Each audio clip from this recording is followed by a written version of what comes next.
They're afraid of me getting on the program.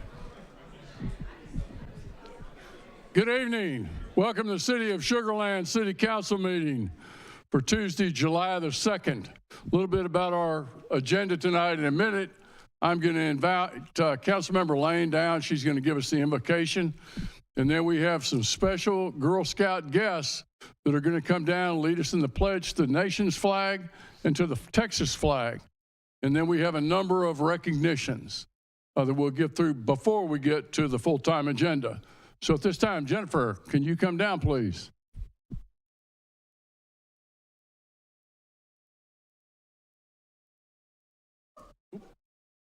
Almost had to catch you. Almost caught a rabbit there.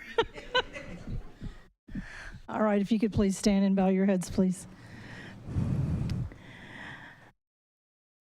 Lord, I would like to offer up a prayer of protection and well-being for our residents, for those who live, work, and visit our city. Please watch over our police, fire, and first responders and all staff as they continue to perform their jobs safely and with perseverance. Lord, I ask that you bless our country and its leaders, that they may lead with integrity and compassion and watch over our city and its residents as we prepare for a wonderful 4th of July celebration. Amen. And now I'd like to ask Miss Auburn Fitzpatrick and Miss Easton Fitzpatrick and your parents, if you'd like to come down and lead us in the pledge.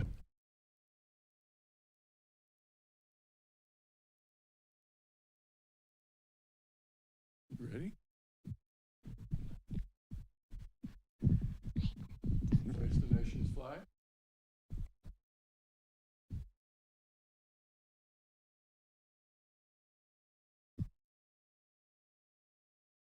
I pledge allegiance to the flag of the United States of America and to the republic for which it stands, one nation under God, indivisible, with liberty and justice for all. Now to the Texas flag.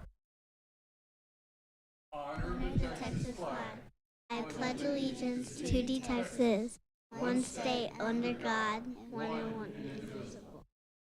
Thank you very much. Now, could y'all stay up so we can get a picture? Council members, you come down, please.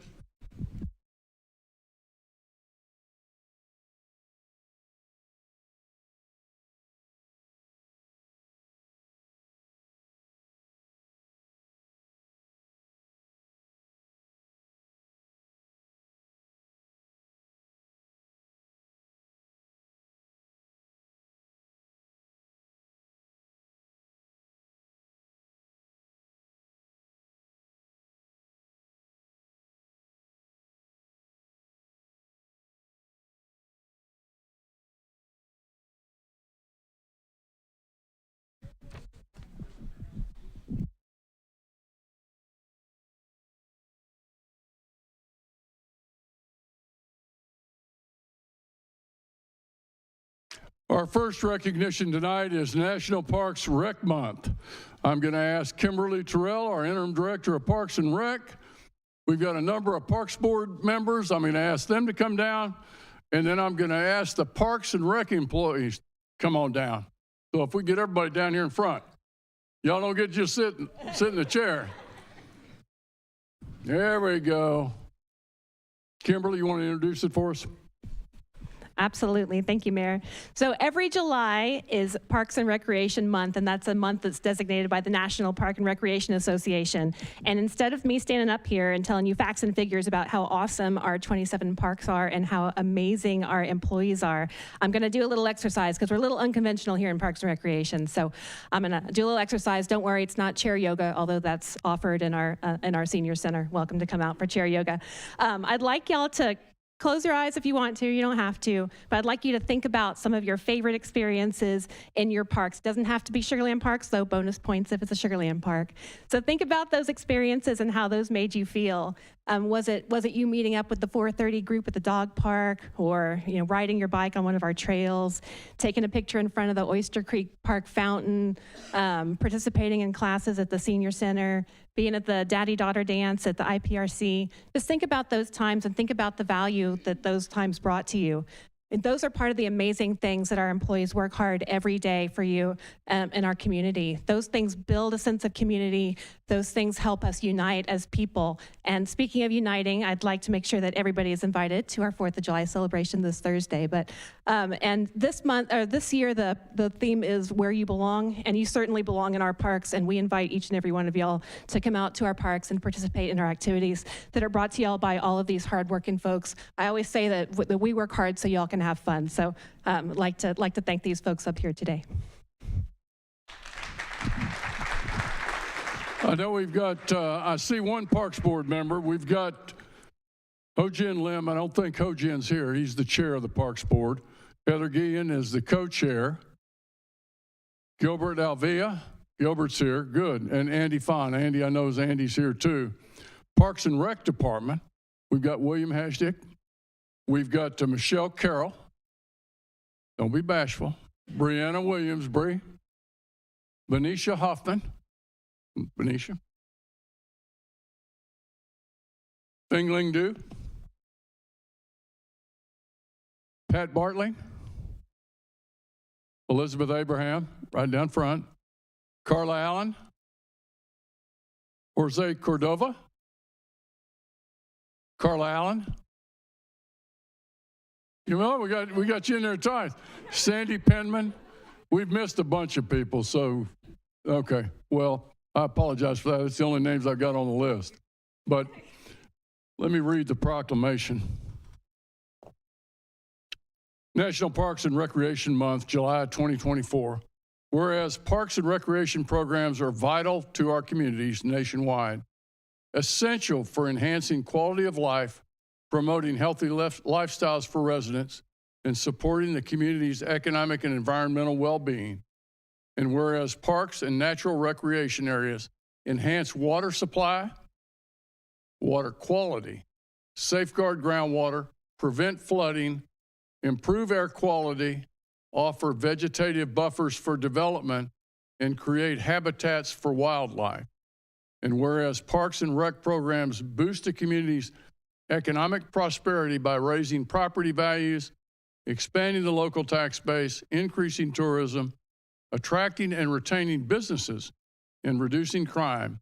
And whereas this year's theme, Where You Belong, celebrates how park and rec professionals nationwide create a sense of belonging in their communities.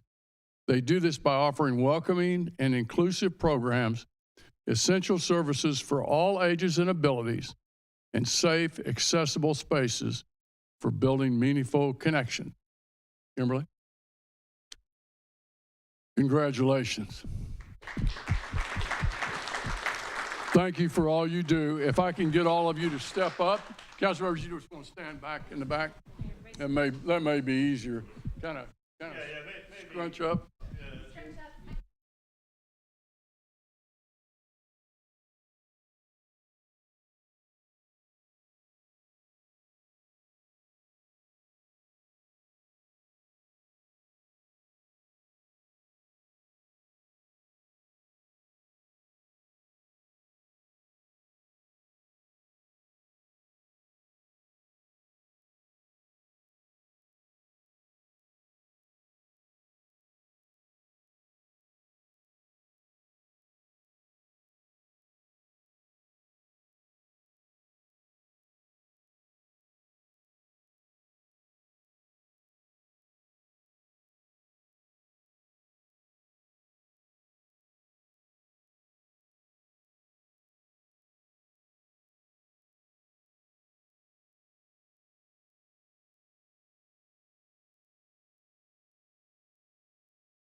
Our next recognition is of National Fire Academy Executive.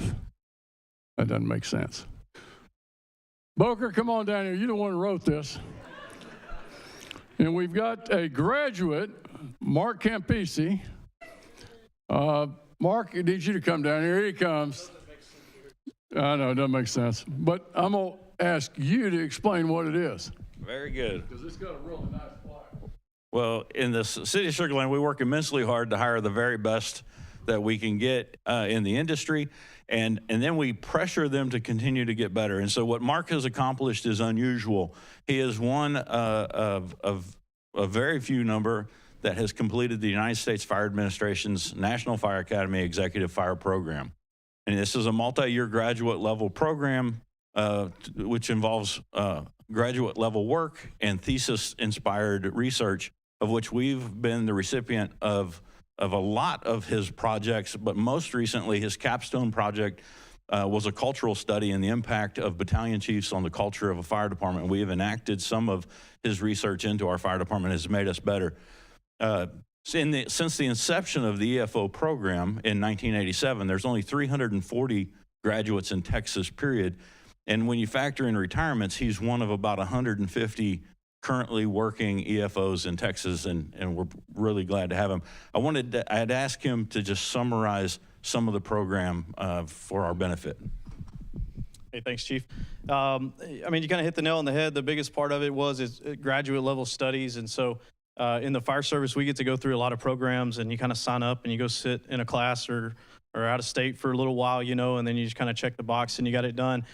This is by far and they consider it the pinnacle of the program with the United States Fire Administration, but it was by far the most academic, rigorous program that I've been through. And so I started that at the same time I started my master's, and then COVID hit and we decided something's got to give.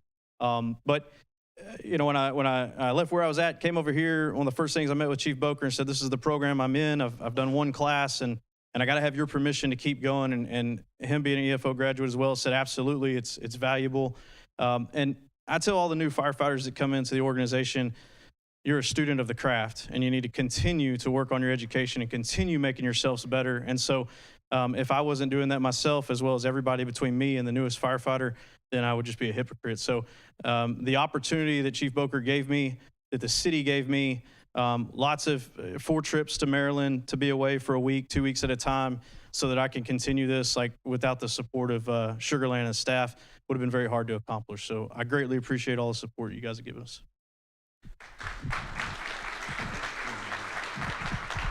And I notice we got some firefighters. Can you guys come on down? We need to get a picture. We got guys in the, come on, the guys in the audience.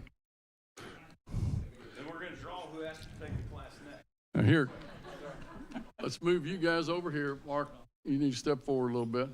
Council members, probably up on the dais. Stay up on the dais.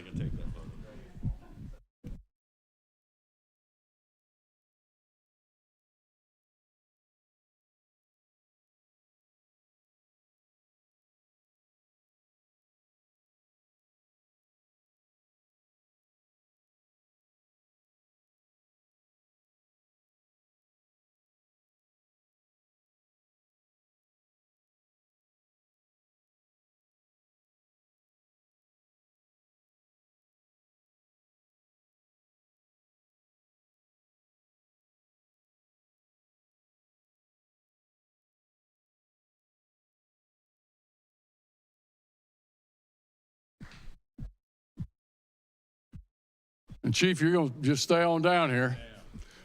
Now we've got the recognition of Peyton Giacamaro for completion of the Harris County Fire Marshal's Office Inspector 1 and 2 program. And I'd ask Tracy Sue, the Administrative Manager of Fire and EMS. Tracy, if you'll come down. And Peyton, if you'll come down, please. Chief, you want to tell us about it? Well, I think Tracy's going to do the heavy lifting here, but I will say that what Chief Campisi pulled off was unusual.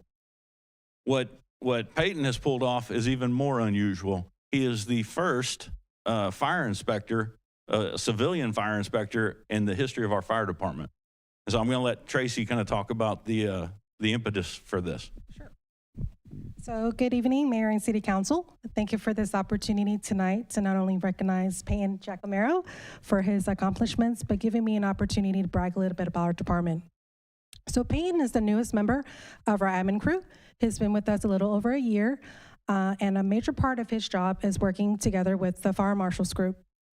So I think a lot of people are surprised when they find out how many different hats our Fire Marshals inspectors actually wear. So not only do they inspect businesses, hospitals, and schools to make sure that they meet safety code requirements. They're also investigators, they're firefighters, they're EMTs, and they're law enforcement officers. So it's not common, and it's not uncommon to see them in our community, helping make an arrest, rendering mutual aid, medical aid, or serving as fire watch at one of our many city events that we have. So I've had the pleasure of working with Chief Boker for almost 20 years now. I like to, one thing comes to mind. I remember during the height of COVID, when we had whole crews that were out in quarantine, Chief Boker changed our business model. We ceased non-essential fire marshal activity and shifted that group out to where the community needs them, and that was at the fire station. Our fire marshal at the time served as our operations battalion chief. Our inspectors hopped on the ambulances, they hopped on the fire trucks. And then Chief Boker, in between, running the department and helping our citizens change flat tires, was also running calls. The city did not have a brownout. That's what the term they use when they have to close fire stations. And I think a result of that is because of our city's leadership, and the talent that we have in our workforce. So while talent can be innate, I think that talent can also be contagious. And Peyton has caught the bug. As the newest member, of our admin team, he chose to spend countless hours of his own time studying on the weekends and the evenings for this Inspector 1 and 2 course so that he can better serve our community. His wife, Corinne, she's watching online, quizzed him repeatedly from a possible 1,000 question test bank. So they both work full time and they're raising twin toddlers. So for those of us that have raised children, you can imagine the challenge of raising two 2-year-olds, and how precious any downtime you have is. But I'm sure that when their daughters, Stella and Olivia, learn that their dad has made history as the first civilian inspector in the Sugar Land Fire Department, they would be so proud. And lastly, P and I, we have this conversation all the time. We are so honored to work here, but as residents, I think we're even more honored to call Sugar Land home. Congratulations.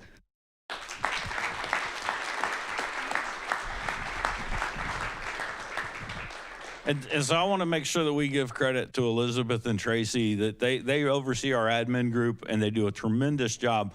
This is truly trailblazing. This is out of the box thinking. This is the most cost-effective return on our investment that we can get. What he has done is certified himself into an industry of itself, and he still supports the industry. And so with the knowledge he has, he can support the fire marshals group even better. And it's interesting where this might lead to as we're always struggling to keep up with the number of occupancies, what this might open for us in the civilian realm. So congratulations, Peyton, and thank you for your dedication. Would you like to say something? I do have the honor to serve with Chief Serrano and Assistant Fire Marshal Kugler and their crew. Every day I learned something new, and Chief Serrano said, hey, would you be interested to learn some more? And so I appreciate his support. Being able to go to these classes just teaches how important the prevention side of things are. We're so thankful for our ops crews, the things you do every day, but the prevention side really is something that keeps our city safe too. You may not be able to see it every day. We can quantify it in our offices with how many inspections we do, how many visits we make, how many businesses come in asking us how they can open up their businesses, things like this. But I'm just honored, as Tracy said, living in Sugar Land and being able to work for this city really is an honor. And I get to see all of you work every day. And so I do thank all of you for all of your service. And so I get to play a small part of that. And the fire industry is something I never thought I'd be a part of, but it's interesting every day. I'm learning even more. And so I'm just honored that I was able to achieve this, and I have the backing of our whole department.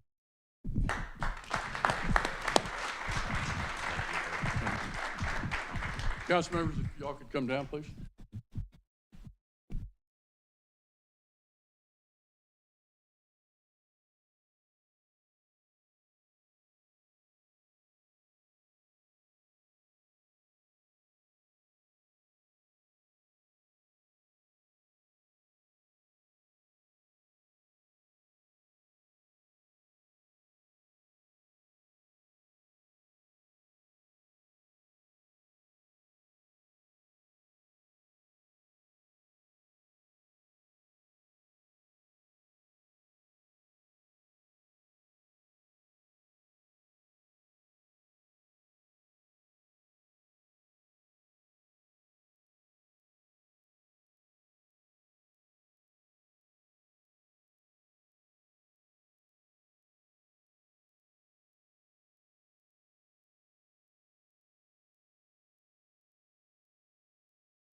let them move out.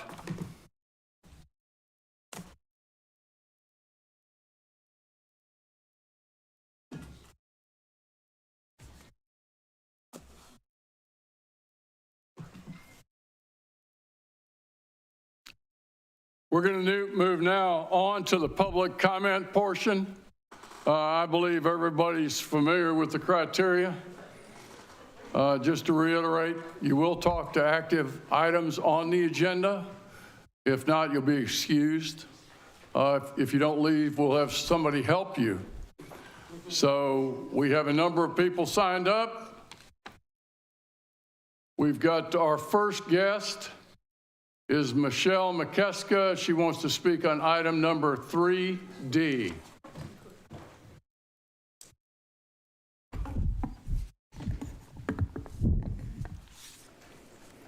Good evening.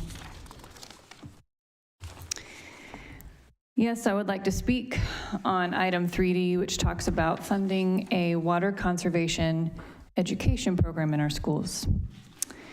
I'm very happy to hear that there is a desire from this council to encourage water conservation and to teach these values to our children. Climate change is here. It is a fact, as much as those who deny it may wish otherwise. Water conservation is one of the many ways to ensure the future of our planet. However, I am concerned that this council has not been consistent on issues of the environment for our community. It is well known that the Brazos River erosion has been due to unprecedented flooding and extreme weather events due to climate change. We are set to have the hottest summer on record, with people all over our communities and abroad dying of extreme heat. How can a political body with this knowledge think that building a gas plant smack dab in the center of our neighborhoods is in any way a good choice for our community?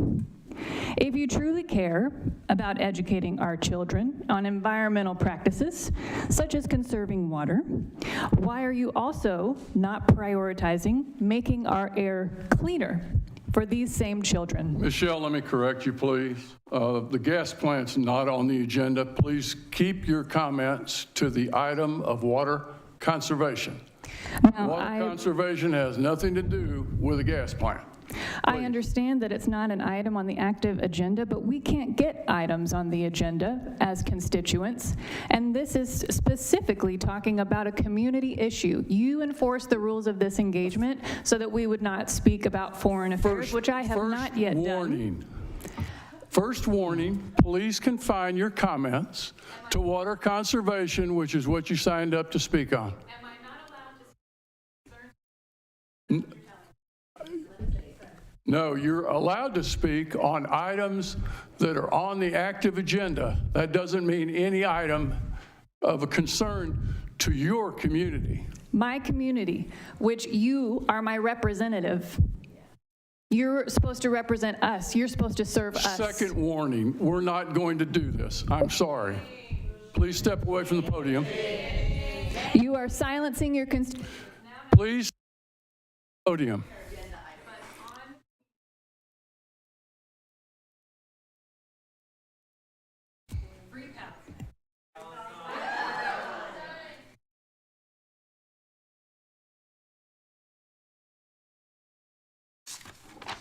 Miss, if you'll lower your sign, I can't see behind you.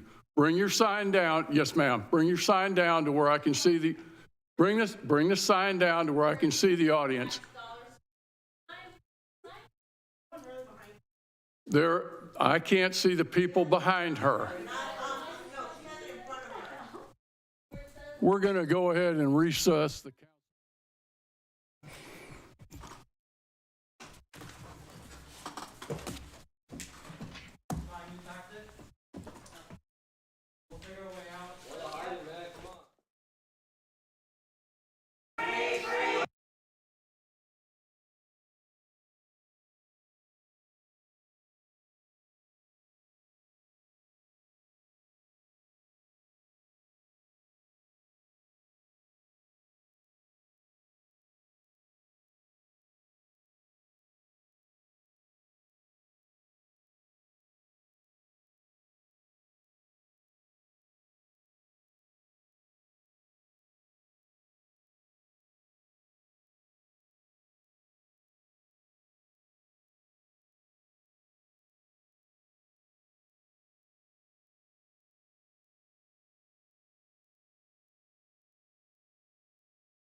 as Inshira. She wants to speak on item 3A.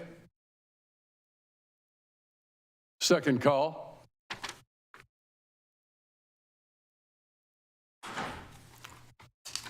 Our third guest is Miss Philistine. She wants to speak on 3A.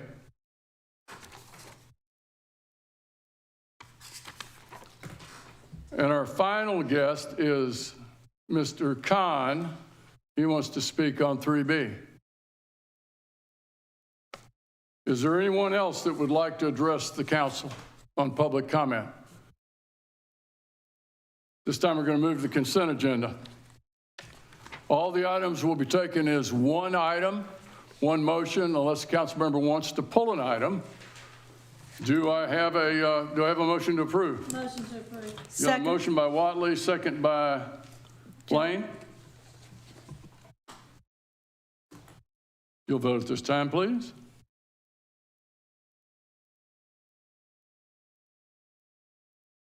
Hand vote. All in favor? And it passes 7-0. Thank you, council members. This time we're going to move to item number 4, bonds, 4A. First and final consideration of an action on City of Sugar Land ordinance number 2341, or an ordinance authorizing the issuance of City of Sugar Land, Texas Waterworks and Sewer System revenue bonds, Series 2024. We have with us Ying Zhao, Director of Finance, and Jennifer Brown, Director of Special Projects. Good evening. Good evening. Good evening, Mr. Mayor and City Council. Well, I have to make sure I move these slides correctly. Yeah, as what we planned, this morning we had 3 separate competitive sales of our general obligation bond, certificates of obligation, and the utility revenue bond. We received a good number of bids with pretty good pricing, and so we are here today to present you the results and also ask for your approval to issue those debts. You may find the pricing book that we put in front of you. This is the result of our this morning's sale. And tonight we have our city's financial advisor and our bank counsel and also Jennifer Brown. They're all here with me to answer your questions. So the first one is the Waterworks and the Sewer System Revenue Bond Series 2024. So utility revenue bonds, they are supported by user fees, not backed by property taxes. This issue of bond is to fund 2024 utility CIP projects in the area of water, surface water, wastewater, mainly to fund the annual rehabs. To fund the manual rehabs for our water plants, surface water treatment plants, wastewater treatment plants, and to improve our distribution systems, etc. And there are 17 projects. They're all listed on the following 2 slides. So I'm not going to read through those projects, but these 17 projects totaled about $20.2 million. They're all included in this year's budget and the CIP programs. So as part of the issuance process, we engaged SAP and Fitch to provide rating on our proposed bond sale.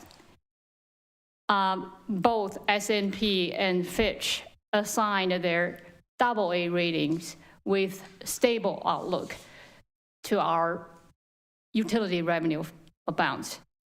So the factors include our strong economy base, highly affordable user rate, low operating cost burden, and also strong operational and the management policy and the practices. So those are the ratings supported our good pricing. This is a summary of the critical timeline for the process. May 2nd, we briefed the Finance and Audit Committee for the bond. And June 18th, we answered the calls from the credit agencies.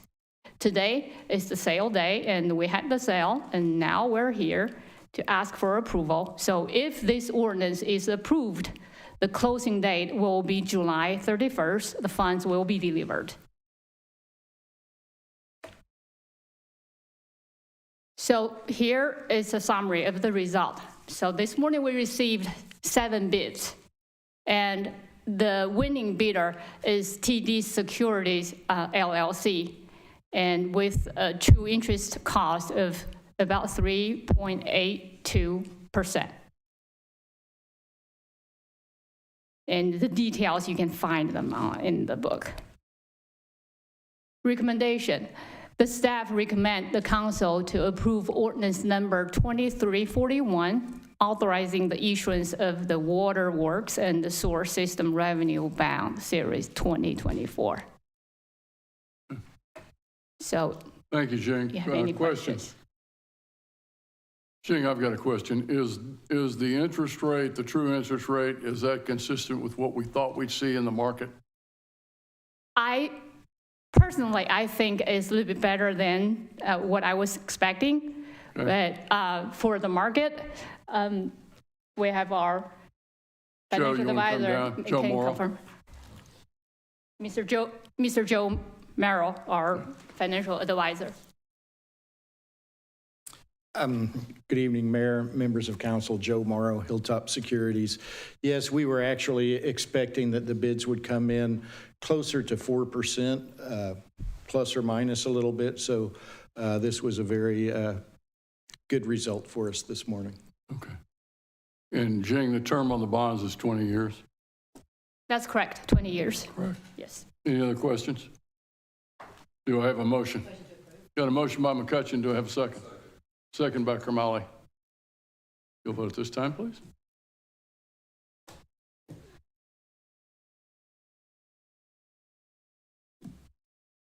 A hand vote, please. All in favor? And it passed 7-0. Item 4B, first and final consideration. Consideration of an action on City of Sugar Land ordinance number 2342. An ordinance authorizing the issuance of City of Sugar Land, Texas combination tax and revenue certificates of obligation series 2024. We've got Jing and Jennifer Brown. Jing, you want to lead us off? Yes, thank you, Mr. Mayor. So the next 2 items are the COs and the GOs. So for certificates of obligation, for COs, they're supported by property taxes, and the city, we all know, typically we issue COs to finance our capital improvement projects. And back in May 7th, the City Council approved a resolution to publish a notice for intent to issue those COs. So the notice was published in Fort Bend Independent 2 times in May. This issue of the COs is to fund also 2024 CIP projects that have been included in the current year budget. The total amount is about $12 million. You can find the list of these 6 projects. They are related to improve city facility, mainly public safety facilities, street improvements, and also traffic monitoring system. It's total $11.9 million. So those are the COs. Now for the GOs, the general obligation bonds. General obligation bonds are authorized, voter authorized debts. Back in 2019, November 5th, 2019, the City of Sugar Land voters authorized $90.76 million GO bonds. So the issue we're working on right now is the 5th one, the 5th issue of this $90.76 million. The issue is also to fund the CIP projects for 2024, which is included in the current year budget. the list is short, only 2 projects. One is public safety building rehab, and the other one is to build the emergency operations center. So total $11 million. Bond rating, the same. We engaged with S&P and Fitch to provide rating on those proposed bond sales. SAP assigned its AAA rating with stable outlook to our COs and the GOs. The cited credit factors include a very strong economy, stable tax base, strong financial management policies and practices, a stable budget performance, also high level of liquidity level and reserve. So those are the reason for the good rating. Fitch also assigned its AAA rating to our GO and the COs based on its assessed strong financial performance, strong high revenue and expenditure controls, and highly flexible budget. And those are the supports for the AAA. This time, Fitch revised its outlook from stable to negative. This outlook change is a reflection of Fitch's implementation of its new local government rating criteria. This change has, nothing to do. It's not a reflection of any change from the city side. So the timeline is similar to the utility bond because we started to process all 3 sets of debts at about the same time. So May 2nd, we briefed the Finance and Audit Committee, and May 7th, like we said earlier, we got approval to publish the notice for the intent to issue. And June 18th, we also got a call from the credit agency, and we answered the call, provided the information. And today is the sale day, and also, if these 2 ordinances are approved, the closing date is also scheduled on July 31st. Here's the result for the CO sales. We received a total 5 bids. The winner is BOK Financial Securities, and the true interest cost is about 3.83%. Personally, it's also a little bit lower than my expectation. Mm-hmm. The next one is the GeoBound. We received actually 8 bids. 9 bids, because one bidder put in 2 bids and then put back 1. So we received 8 bids. The winner is Bancroft Capital LLC with interest rate, true interest cost, 3.794% approximate.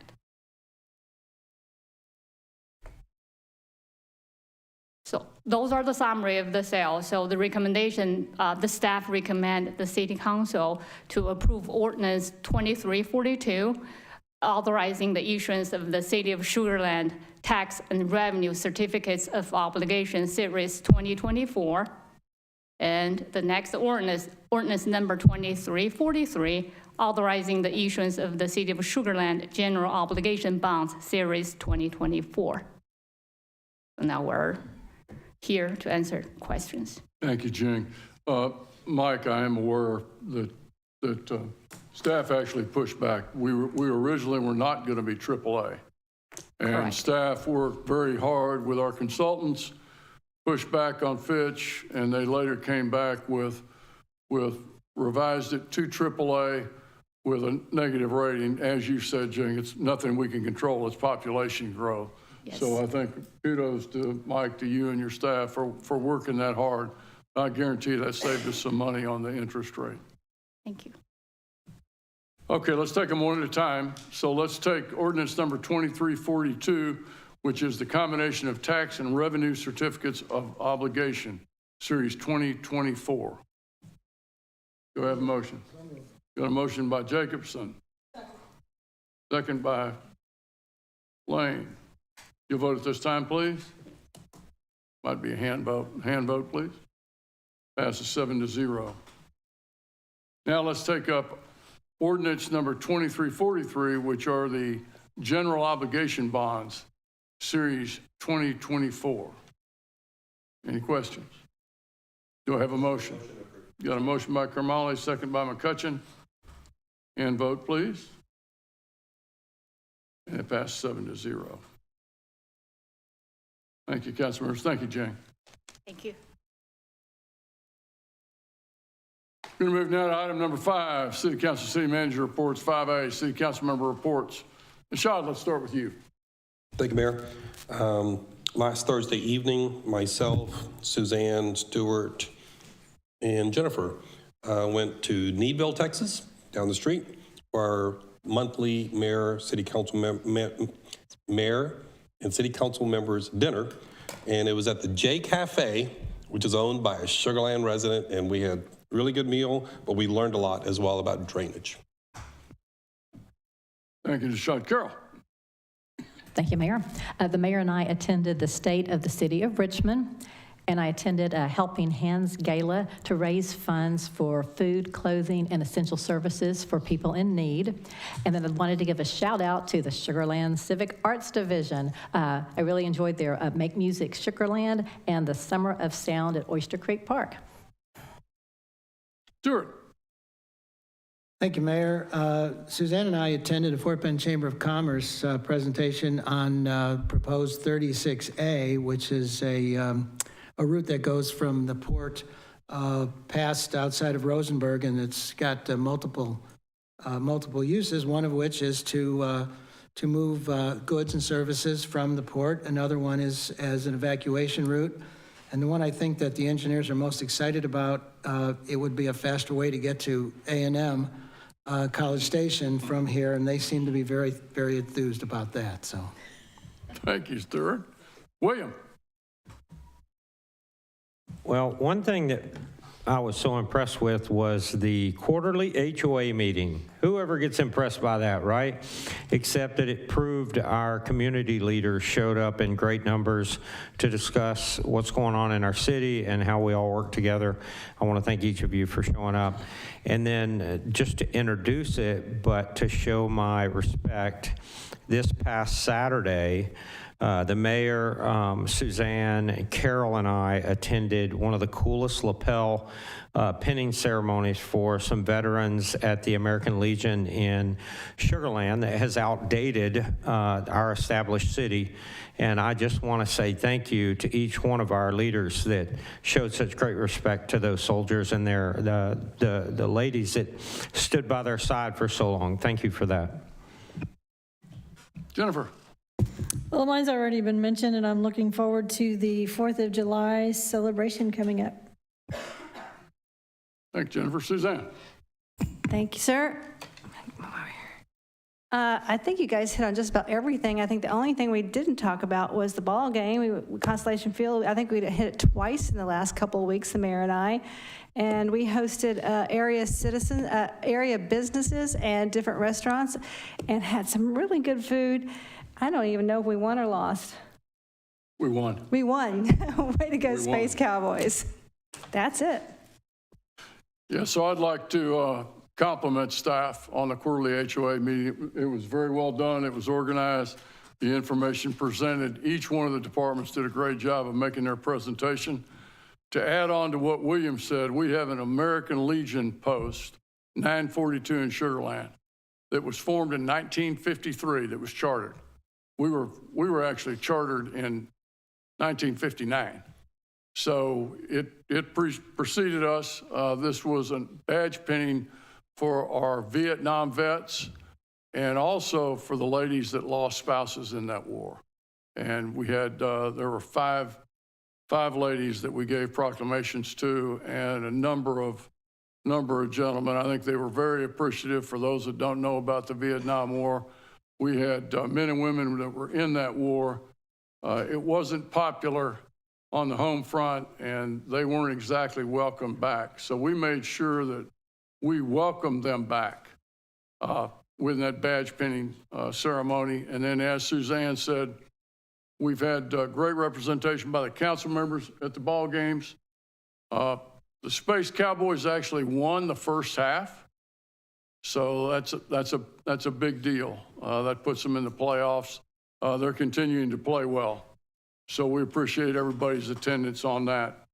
Mike, we're going to move to item number 5B, City Manager Report. Thanks, Mayor. I've had the opportunity to host a number of our small businesses at Smart Financial, which is always fun to learn about our small businesses and everything they're doing. We have a big party planned for the public this Thursday. Our website has all of the details, and I want to thank all of our employees that are working really, really hard on that day so that we can have a lot of fun. Thanks, Mayor. Got a motion to adjourn. The time is 6:21.